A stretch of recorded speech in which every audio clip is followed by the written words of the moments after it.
Ryan Reynolds here for, I guess, my 100th Mint commercial. No, don't. I mean, honestly, when I started this, I thought I only have to do like 4 of these. I mean, it's unlimited premium wireless for $15 a month. How are there still people paying 2 or 3 times that much? I'm sorry, I shouldn't be victim blaming here. Give it a try at mintmobile.com/save. Whenever you're ready. $45 upfront payment equivalent to $15 per month. New customers on first 3-month plan only. Taxes and fees extra. Speed slower above 40 gigabytes. See details. Hello and welcome to Audiobook Connection, behind the scenes with the creative teams. I'm Becky Parker-Geist and I'm your host. Audiobook Connection is your place to learn about the audiobook creative process and for authors to learn valuable tips on producing and marketing your audiobooks. This podcast is sponsored by Pro Audio Voices, helping great stories come alive through audiobook production and marketing. Hi, thanks for joining me today. I'm going to talk about children's books today, and in a way that I haven't really covered before. Today we're going to talk about a kind of marketing approach for children's books and a way to get from where you are with a finished manuscript, whether or not it has already been published in print or ebook formats, and how you can leverage that by working together with other children's book authors. Let's get started. First of all, if you have a children's book or children's story, we'll say, and you feel like it's ready, it's been edited, it's well done, but you're in a position where you have not dealt with any illustrations, maybe you have some ideas, but many times the cost of illustrations can be prohibitive or very challenging at the very least. And then if you're going the indie publishing route, of course, you would need to have those illustrations done yourself, meaning you would be in charge of those. If you're going the traditional publisher route, then most often you are not going to want to be doing those yourself in advance because the publishers themselves will usually prefer that they handle that aspect. But we're mostly talking with indie authors, so that's where we're going to put our emphasis today. One of the things that you can consider when you have a story that's written, if you're thinking about doing it as audio only or audio first, you may want to go back through your manuscript and really pay attention to what sounds are suggested. There are many ways to suggest sounds. Some is simply by mentioning items or beings that typically have a sound associated with them. A simple example is a door closing or a dog barking. Obviously, those are sounds that we automatically associate in our minds. Some writing is rich with those kinds of references, and some is almost devoid of them. And then there's, of course, lots that's in between. If you're considering audio production, you really want to enrich that language as much as you can with suggestions that will draw in the kinds of sounds that might be appropriate.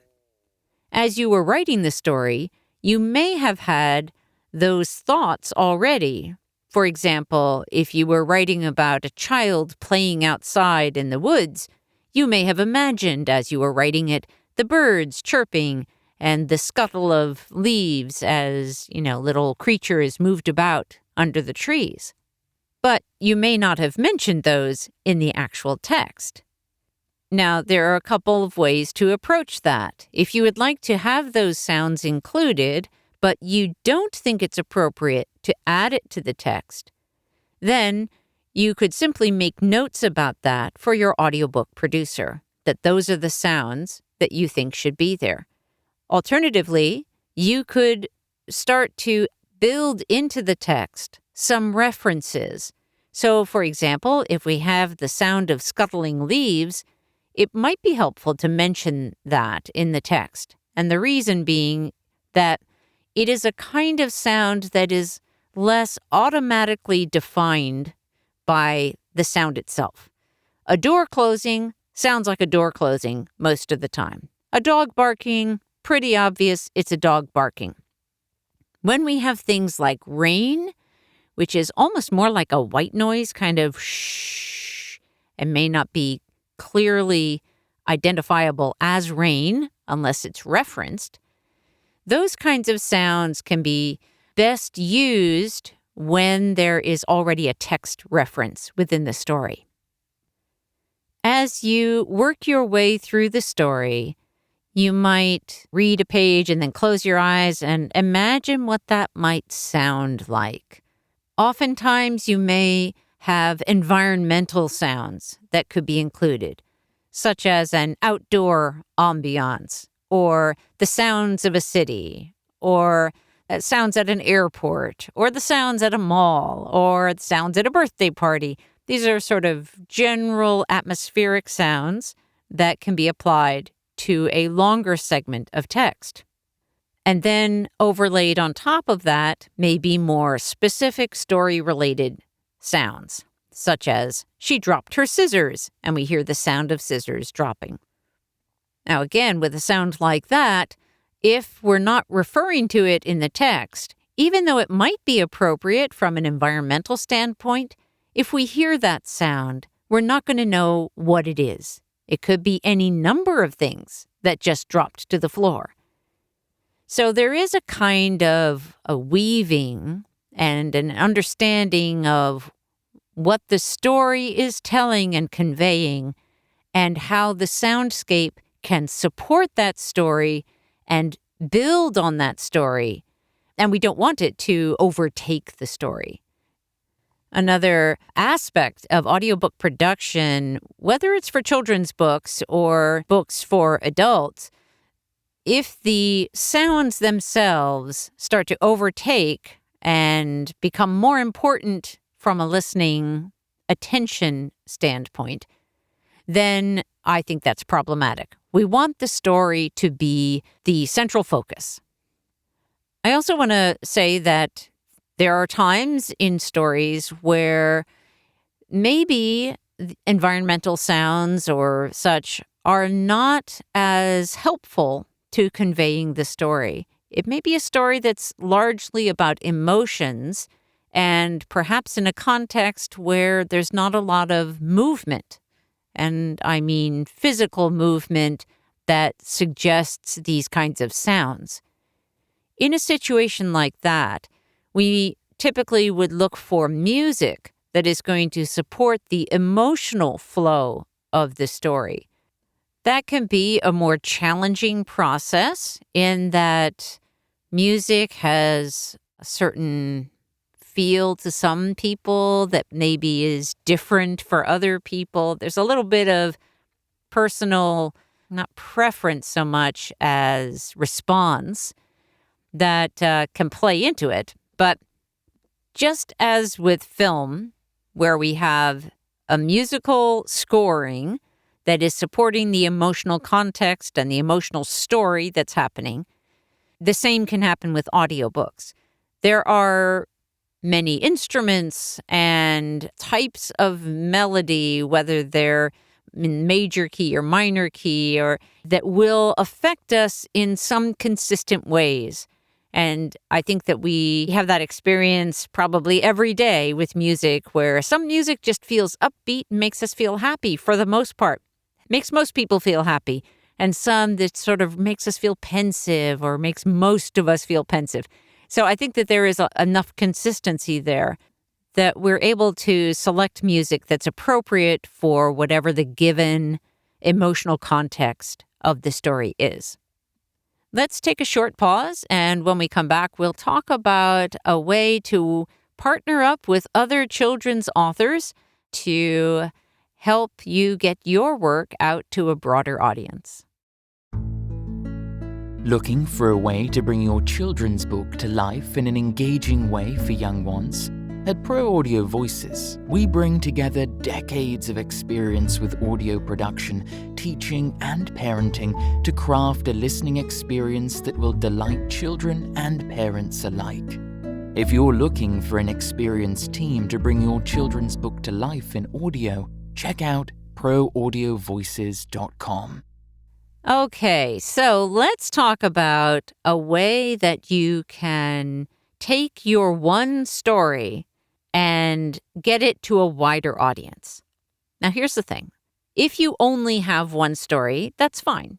This can also work very well for if you have multiple stories. You could do this on your own in terms of creating a collection of stories. But there are benefits and advantages to working with other authors who are writing to the same target market that you're writing to. In order to determine best who those people are, who those authors are, you need to get clear on the target market for your stories. Remember that with children's stories, of course, it is the parents and grandparents and other adults typically who are doing the buying. So, are these parents or grandparents who are trying to deal with behavioral challenges that their kids may be experiencing? Are these adults who are helping their kids with challenges at school, whether that's social or academic? Are they imaginative stories, trying to help children really get their imaginations going wild, to encourage creative play and that sort of thing? Whatever area you're working in with your stories, that's a good place to start. Regardless of whether you do a collection of stories with another children's author, it's very beneficial to get clear on this piece and to get clear on who are the other authors who are writing for the same target market in the same genre, because these are good partners for you. Remember that the need for children's stories, and many of them, is great. That having others writing in the same genre to the same target market is a good thing for you. They are not competition. They are actually your allies. With that in mind, who are those authors that you might like to reach out to suggest a collaborative audiobook project? You might be asking, why would I want to do that? Well, there's a couple of reasons. One is that each author that is participating is going to have a vested interest in helping spread the word. That means your story or book is also getting in front of the audience that has already been or become followers of other authors that are writing in the same genre as you. That's a good thing. Another is that when you do a collection for an audiobook especially, that collection then is going to have a longer playing time. While it's perfectly fine to have a 4 or 5 minute length audiobook for a children's book, think about the benefits overall for parents, grandparents, as well as for the kids themselves of having a collection of stories. Adults can purchase one audiobook and have a range of authors and stories that their kids can listen to that are addressing similar kinds of concerns or kinds of issues or areas of interest that the parents would like to explore. This will also help once you have a group of authors who are working together. This will help with the cost of audiobook production. Even though children's books are very short, there is still sort of a base cost that is going to be incurred just to do the work itself for the project. When the project is just a little bit bigger, and in the case of kids' books, let's say if the audiobook is 45 minutes long instead of 5 minutes long, then that same base cost is likely to stay about the same. And the additional costs for each book is going to be nominal. So you're going to be able to spend less, reach more, and get a longer audiobook done all at the same time. Now, you might be asking yourself, or me, how you're going to reach those other authors. Well, first of all, you want to identify who they are and make yourself a good long list if you can, because not everyone is going to respond. That's just typical. Now, if you're a member of a group like SCBWI, where maybe you have a local chapter meeting or some other way in which members of your chapter can communicate, you could put out the word in a context like that to reach out to other authors that might be an appropriate fit for this project. You can also find authors in places like Amazon or Goodreads, and if they're on your list of likely targets for collaborators, then you can reach out to them through those places. Not everyone is going to provide their direct website or direct contact information, but the smart ones will have some way that you're able to reach out to them. It might be a contact form on their website. It might be a phone number. In any case, making the attempt, and if they make it impossible for you to reach them, you can cross them off your list. But go ahead and reach out to the others. Remember that it's not just you who will benefit from this. It's all of the participating authors who are winners in this kind of project.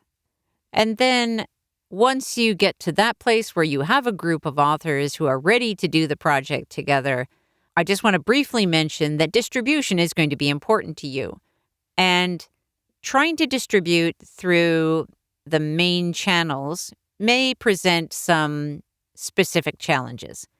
Doing an audio only or audio first is very challenging or potentially impossible through the main distribution channels. But it is possible through the Pro Audio Voices Amplify program. Not only does Amplify make it possible, it also will earn you much higher royalties and can provide all of your authors who are participating as direct users of the vendor dashboard so that everyone can see reports, everyone knows what the sales data is, and that's a big win for everybody as well. So that whatever your arrangements are in terms of royalty divisions, that can happen most easily and with some transparency. If you have any questions about any of these ideas, I'd be happy to talk with you about them. You can reach us at proaudiovoices.com. Thanks so much for listening. Thanks for joining us for Audiobook Connection, behind the scenes with the creative teams. Please take a moment to subscribe at audiobookconnection.com. The podcast is sponsored by Pro Audio Voices, helping great stories come alive through audiobook production and marketing. Learn more at proaudiovoices.com. Again, thanks for being with us, and please join us next week.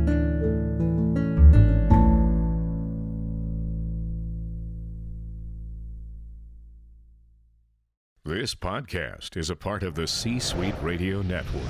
For more top business podcasts, visit c-suiteradio.com.